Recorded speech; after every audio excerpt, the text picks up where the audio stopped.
Pemirsa, Wali Nanggro Aceh Malik Mahmud Al-Haitar mengukuhkan Majelis Fatwa dan Majelis Tuhalapan pada lembaga Wali Nanggro. Pengukuhan tersebut berlangsung di Meligo, Wali Nanggro pada Senin pagi tadi.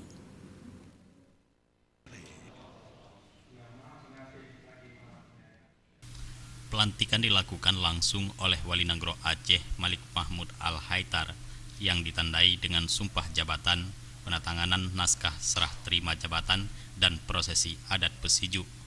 Dalam sambutannya, Wali Nanggro Malik Mahmud Al-Haitar meminta dengan terbentuknya Majelis Fatwa dan Majelis Tuhalapan agar dapat dilakukan telaah berbagai kebijakan terkait dengan tugas, fungsi, dan kewenangan lembaga Wali Nanggro tersebut.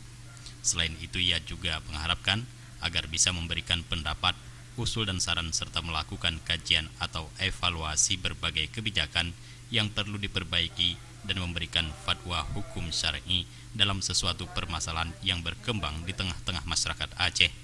Selain itu, Wali Nanggro juga berpesan kepada anggota Majelis Tuhalapan yang dilantik agar dapat menyerap aspirasi masyarakat dari berbagai wilayah dan pemukiman di Aceh untuk dijadikan bahan pertimbangan dalam perumusan kebijakan lembaga Wali Nanggro. Menurut Malik Mahmud, Majelis Tuhalapan ini sangat berperan penting untuk melakukan sosialisasi kebijakan Wali Nanggro kepada masyarakat dan mengawal pelaksanaan kebijakan Wali Nanggro sehingga lembaga Wali Nanggro Aceh menjadi lembaga pemersatu yang independen